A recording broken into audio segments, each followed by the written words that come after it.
প্রধানমন্ত্রী শেখ হাসিনা বলেছেন, আমরা বাংলাদেশ ও ভারতের মধ্যে পারস্পরিক সহযোগিতা ও সম্পৃক্ততার পথ এবং কার্যপন্থা নিয়ে আলোচনা করেছি। আমরা আমাদের দুই দেশের এবং জনগণের কল্যাণের জন্য আন্তরিকভাবে সহযোগিতা করার বিষয়ে সম্মত হয়েছি। মঙ্গলবার বেলা 11টার দিকে গণভবনে প্রধানমন্ত্রী শেখ হাসিনার সম্প্রতি ভারত সফর নিয়ে আয়োজিত সংবাদ সম্মেলনে এ কথা বলেন।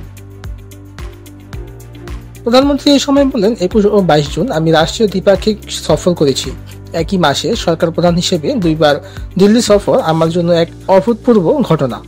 এসবই আমাদের দুই দেশের মধ্যে ঘনিষ্ঠভাবে একে অপরের সঙ্গে কাজ করার প্রমাণ বহন করে। তিনি বলেন, 2024 সালের জানুয়ারি মাসে দ্বাদশ জাতীয় সংসদ নির্বাচনের মাধ্যমে আমাদের নতুন সরকার গঠনের পর এটি ছিল কোনো দেশে আমার প্রথম দ্বিপাক্ষিক সফর। একই সঙ্গে ভারতের 18তম লোকসভা নির্বাচন পরবর্তী সরকার গঠনের পর ভারতেও ছিল এটি প্রথমবারের মতো কোনো রাষ্ট্রপ্রধান বা সরকার প্রধানের দ্বিপাক্ষিক সফর। এটি অবশ্যই আমার এবং বাংলাদেশের মানুষের জন্য অত্যন্ত সম্মানের একটি বিষয়। পাশাপাশি বাংলাদেশের সঙ্গে ভারতের সহযোগিতামূলক বিশেষ সম্পর্কেরই বহিঃপ্রকাশ। ভারত বাংলাদেশের সবচেয়ে বড় ও নিকটতম প্রতিবেশী, বিশ্বস্ত বন্ধু এবং আঞ্চলিক অংশীদার।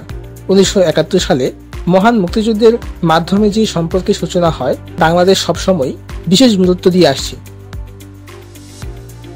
সাম্প্রতিক বছরগুলোতে দুই দেশই রাষ্ট্রের সর্বোচ্চ পর্যায় সহ উচ্চ পর্যায়ের মধ্যে যোগাযোগ ও সহযোগিতা অব্যাহত রেখেছে। শেখ হাসিনা এই সময় আরো বলেন, ভারতের টানা তৃতীয়বার নির্বাচিত প্রধানমন্ত্রী নরেন্দ্র মোদী এবং তার নবগঠিত মন্ত্রিসভার শপথ গ্রহণ অনুষ্ঠান গত 9 জুন অনুষ্ঠিত হয়।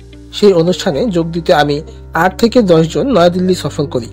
সেখানে প্রতিবেশী দেশগুলো, রাষ্ট্র ও সরকার প্রধান সহ অনেক বিশিষ্ট ব্যক্তি আমন্ত্রিত ছিলেন। এই সফরে আমি ভারতের রাজনৈতিক ব্যক্তিদের সঙ্গে কৌশল বিনিময়ের পাশাপাশি ওই অনুষ্ঠানে আমন্ত্রিত দক্ষিণ এশিয়া সহ অন্যান্য দেশগুলোর একাধিক সরকার প্রধানের সঙ্গে মত বিনিময় করি।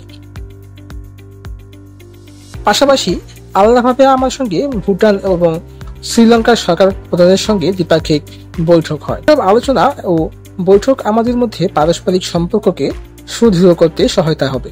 পররাষ্ট্রমন্ত্রী সিডর আর্টলাস, বেসরকারি শিল্প ও বিনিয়োগ উপদেষ্টা, ডাক, টেলিযোগাযোগ ও তথ্য প্রযুক্তি প্রতিমন্ত্রী, বাণিজ্য প্রতিমন্ত্রী, কয়েকটি মন্ত্রণালয়ের সচিব ও উচ্চপদস্থ সরকারি কর্মকর্তা এবং কয়েকজনের বিশিষ্ট ব্যবসায়ী ও একটি সাংবাদিক প্রতিনিধি দল সফরসঙ্গী হিসেবে ছিলেন বলে উল্লেখ করেন প্রধানমন্ত্রী।